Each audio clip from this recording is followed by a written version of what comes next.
What are the greatest hang-ups you find that young people have today? I suppose guilt, anxiety would be... There's a fly buzzing around here. Maybe it's protesting.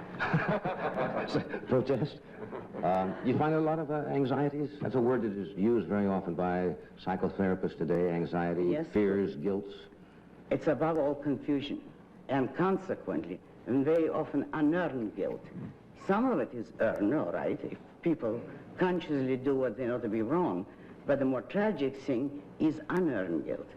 Young people, and older ones too, who accept guilt because of the wrong moral standard, who are really not guilty, but are made to feel guilty by today's culture. Who sets the moral standards? They say, people say the churches should set the moral standards, the parents should set the moral standards. The philosophers. The philosophers set them. Properly. Now you say who should? Historically, yes, the church has set them for much too long and with disastrous consequences. But if you ask me who should, philosophers. And are they? Not as they stand today, no. No, as they would be. But not all philosophers have the same judgments, do they? No. And therefore, what is the arbitrary reason? Well, it has to come down to the individual again. Each individual has to decide what he concludes is right. But then, how will determine who is objectively right? The one who can prove his case. The one who can prove the kind of code of morality he advocates without any contradictions. I read an article of yours recently. Someone sent it to me about, you were talking about the draft, freedom, and the war, and etc. About that a country should not require or has no right to require of an individual, I may be not having the context quite right, to serve in a... You said it a while ago that if a country is attacked, people defend and will fight. But you didn't think it was right for a country to demand of its citizens a conscripted army was not a good idea. No, it is a very immoral idea. It is unconstitutional.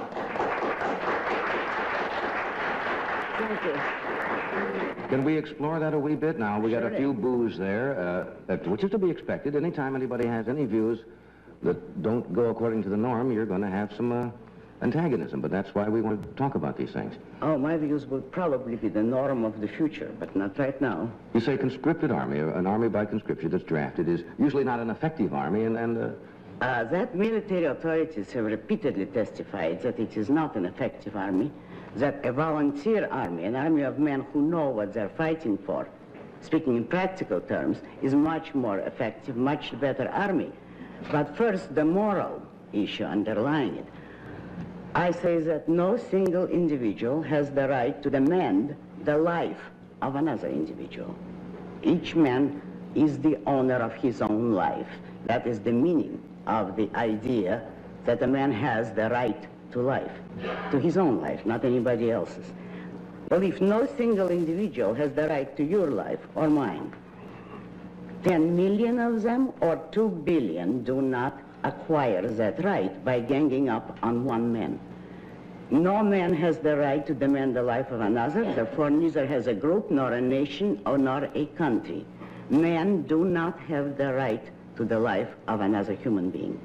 Now, of course, your opponents will say, but you're born in a country and in freedom, and people are trying to take over the world, and if we do not stand fast now and protect our freedoms, we may be lost. What is your answer to that? That this is a contradiction, because what it amounts to is saying, since people are trying to take away your freedom, give it up yourself. That is the sole meaning of this kind of argument. You do not descend to your enemy's level in order to defend yourself, morally speaking. Practically speaking, of course, it doesn't work. Well, war, first of all, is terribly stupid. You are not saying, of course, that if this country was not attacked, the people would fight. I would say if it was attacked, yes, people would, because people have always fought for a free or even a semi-free country. If you ask me, is it proper to fight when your country is attacked in self-defense? Yes, I would say certainly, and men should volunteer to fight in such a case, because it is in defense of their own rights and their own freedom. but a country does not have the right to compel them to fight, particularly in a war like Vietnam, in which the United States have no interest whatever. We have nothing to gain by that war, and it is draining this country. Therefore, I am enormously opposed to the whole Vietnam mess, but for the opposite reasons from those that those Vietniks are yelping about. I do not agree with them, but I am against the war in Vietnam because it is a useless and senseless war, and it does not serve any national interest. We'll be right back after this brief message. Stay with us. I don't know. We've got a couple of flies who I don't know what it is about those. They'll drive you crazy. What would you like to discuss? There's so many questions. Obviously, we're talking about the war. It becomes an emotional tug of war with many people, doesn't it? Because you hear the words patriotism, freedom, communist enslavement, and do you think sometimes people get emotionally involved in it rather than rationally exploring it? Today, yes. But that is the whole trend of today's culture, is that people act on the direction of their emotions.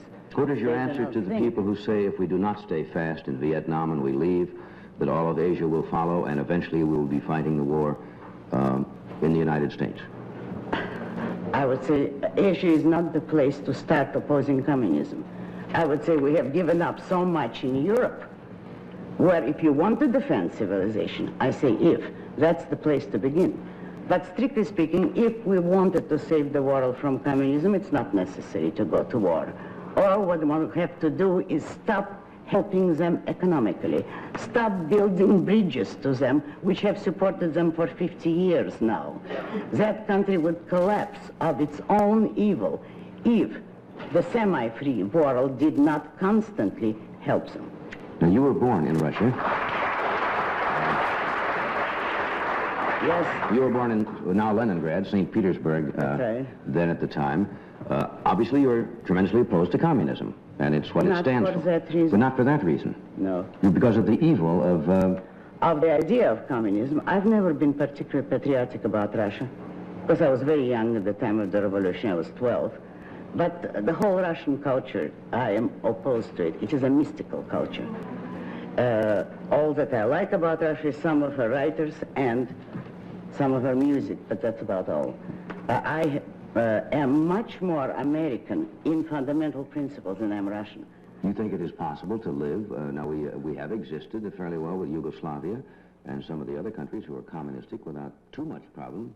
Do you think it's possible in the long run to coexist with a communist China? This seems to be the big fight of the Western world, is the containment of communist China. A free country can coexist with anyone, and incidentally, free the rest of the world, by example, if it is free itself and if it has a firm domestic and foreign policy. Remember that the United States destroyed tyranny, serfdom, and slavery all over the world, not by fighting wars, by example, by free trade. A free country destroys barriers gradually, but for that you need a proper political philosophy. We had the beginnings of it in the 19th century, not the full case, and we lost the case. Why did we lose? Because capitalism cannot coexist with the morality of altruism. If and when we return to a proper political system, it wouldn't be a return and going back. It's going forward because it has never yet fully existed. But it would have to be on the basis of an appropriate morality, a rational morality of self-interest. And in that case, you would not have to fight wars. Because I'll call this to your attention. The 19th century was the most peaceful period in history. The only period without a major world war between the end of the Napoleonic Wars and World War I. And that was the closest to capitalism that the civilized world had come. Contrary to all the popular nonsense, capitalism does not lead to wars. That is the peaceful system, and that has been demonstrated in historical practice. But today, with the kind of mixed economy and mixed philosophies that we stand for, we will ultimately probably have to fight, unfortunately. If we had better ideas, a country like Russia or Yugoslavia, for the whole damn world would not be any problem or any threat to the United States. Do you think that day is going to come? We don't seem to be getting too much smarter. Nobody can predict the immediate future. I don't know. Men have free will. It is possible. I don't see any large-scale sign of it yet, but on the other hand, America is the one country which could not collapse to statism. It's contrary to this whole past and all its basic premises, whereas Europe always was statist. I don't believe that America could go statist, though what kind of trouble we would get into on the way to liberation, I don't know. Thank you. We're going to take station identification. We'll be right back.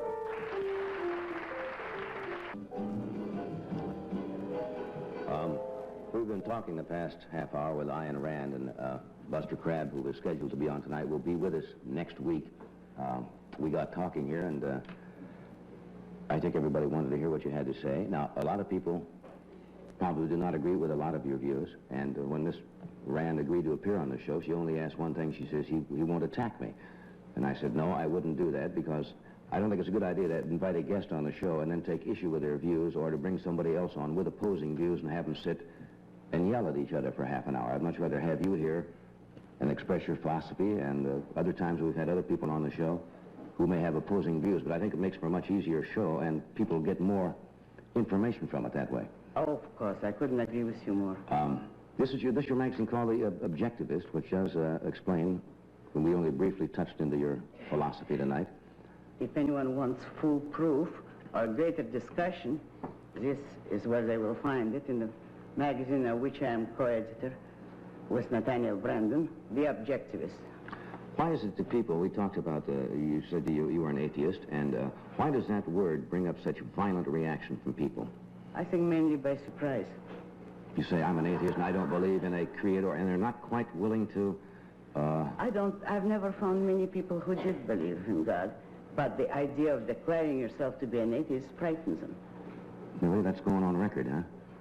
That's my impression of people. That always reminds... Also, I must say, I don't associate with religious people. Not too much. Really? Well, not intimately, therefore I would not know what... do you find some religious people who are intellectual? Oh, yes. Oh, yes. It's perfectly compatible to be intellectual and still believe in supreme being, isn't it? Perfectly compatible? No. It's not Some perfectly people compatible. combine it. All right. That way. Ian, thank you so much for being with us tonight. Thank you. We'll see you on Monday.